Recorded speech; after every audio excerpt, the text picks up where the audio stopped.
a couple of weeks ago that were telling me it's worse now than it was in the 60s. Stephen A. Smith recently tore into the WNBA following the shocking contract that Caitlin Clark signed to go to Europe. However, no amount of reprimands or outrage will stop this catastrophe.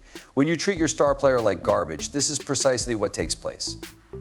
She received nothing from the WNBA other than indifference, needless technical fouls, and dirty acts from envious players attempting to take her out. And they're stunned that she's going now. She struggled with physical defense she's faced at the professional level and voiced frustration with the league's officiating, recently telling reporters, quote, "I feel like I'm getting hammered and everybody is physical with me, and opponents get away with things that other people don't get away with." That's what Caitlin Clark said. We all agree with her decision because she wasn't only participating in WNBA basketball, she was making it through, getting constantly beaten, hacked, and mistreated without any sign of defense. Why would she choose to stay?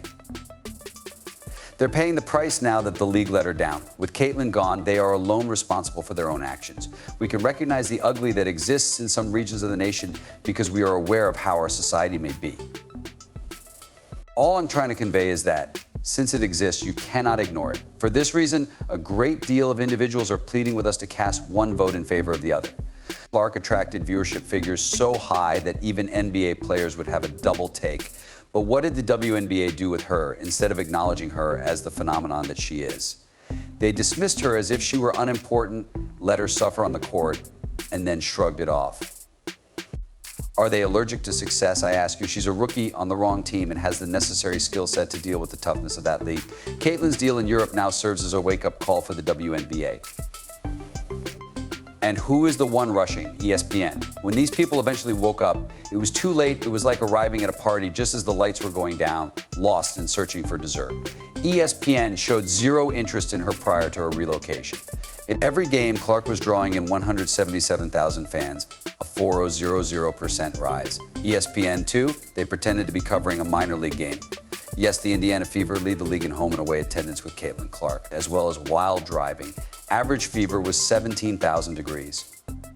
However, now that she's gone, they're acting as though Caitlin hadn't just outsold every previous WNBA player's jersey in history. Hi there, we are discussing a rookie who outsells industry titans like Diana Taurasi and Sue Bird. However, ESPN hardly acknowledged it before she left normal. While ESPN is inconsolable, let's not overlook the actual events that transpired. There, Caitlin Clark was mauled.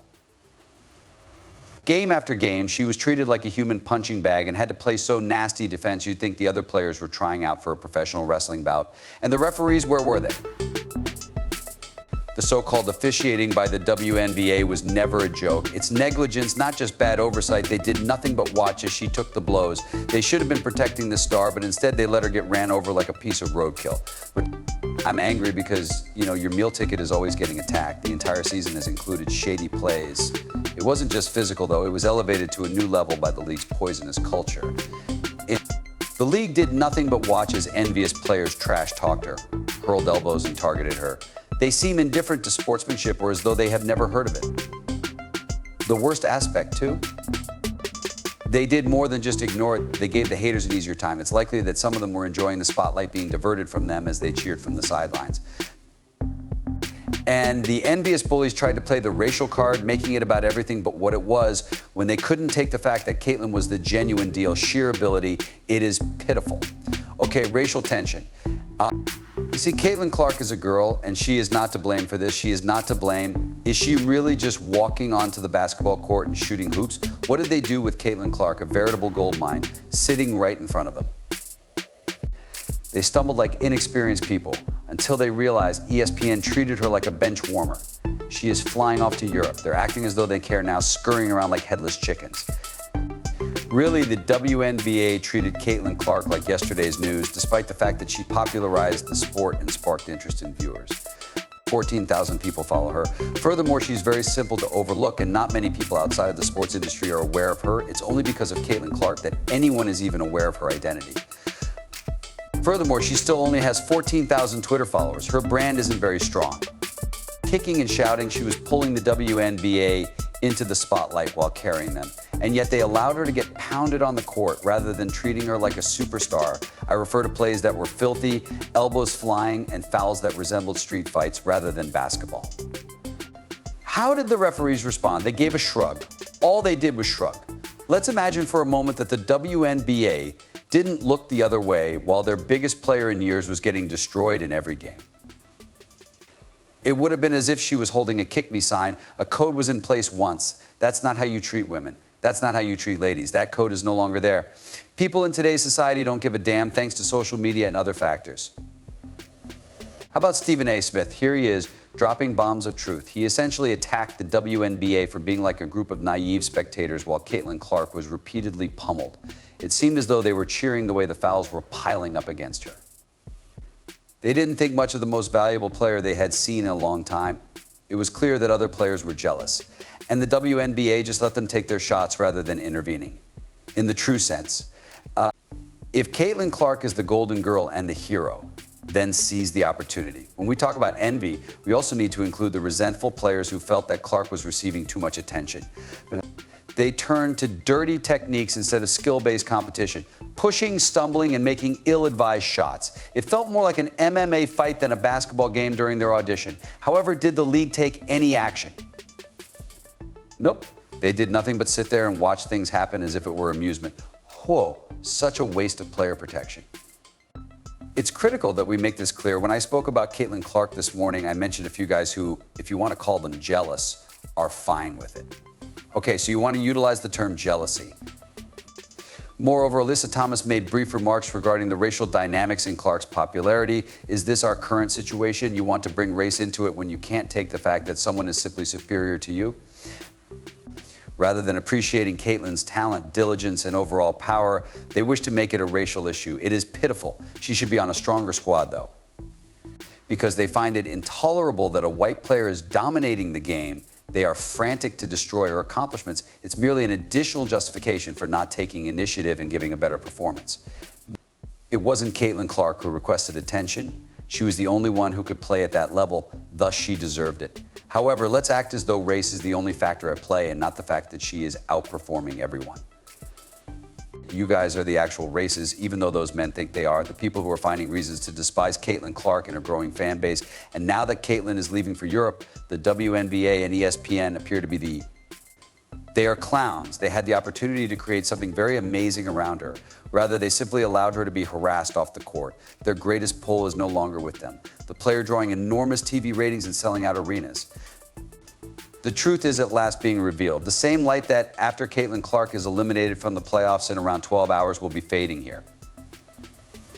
Ratings that are absolutely necessary for the WNBA to continue. However, rather than guarding their pearl, they send her into a chasm of envious players eager to bring her down. Now that she's gone, they have to try to put together a league without its most talented player. I wish you luck on it. The WNBA has demonstrated to everyone how disconnected they are. Their players are not valued by them. Their stars are not guarded by them. Furthermore, they are unaware that they have a ticket to greatness. But they stood by while Caitlin was humiliated, beaten down, and mistreated. They are currently bearing the cost. And then this woman decided to stab her fingernails and palm down into Caitlin Clark's eye after swatting at the basketball. No foul call was made. No referees interjecting to check on anything. Is this blatantly inappropriate? Not at all. Everyone simply went on. It makes sense why she departed. Who would remain for that kind of behavior? Caitlin Clark had the key to the league's future, and they squandered it so terribly that you almost have to admire their ineptitude. ESPN and the WNBA believed they could play it cool and ignore her until it suited them. They are currently obligated to tidy up the mess they created. Congratulations, then. You alone are to blame for the league's decline into a laughingstock. Savor the consequences. Nevertheless, if you're not producing the goods and you're not delivering the revenue and you're not providing the kind of entertainment that people want to see, then your league will fail and you won't be able to make any money. When she was mapping the WNBA on a map by herself, where were they? Where was the applause when she attracted 1.5 million viewers for a playoff game more than certain NBA games? There was nowhere to be found. They were too preoccupied pushing the traditional favorites and utterly ignoring Clark's celebrity influence. Even though she attracted a larger audience than some of the WNBA's biggest names, she was treated like any other rookie. However, the WNBA and ESPN are currently gazing at the rubble. The WNBA was saved by Caitlin Clark. She sold out jerseys, packed stadiums, and gave the league what it sorely needed: credibility. They allowed the bullies to go wild and beat her down instead of creating a franchise around her, and the referees just looked on like they were at a carnival. Your main attraction, your lifeblood, the reason you matter, was just stabbed and attacked and got away with it all. The WNBA ought to have done all in its power to retain her, but right now they're left wondering why they're the laughingstock of professional sports, holding an empty bag. Furthermore, what do you know?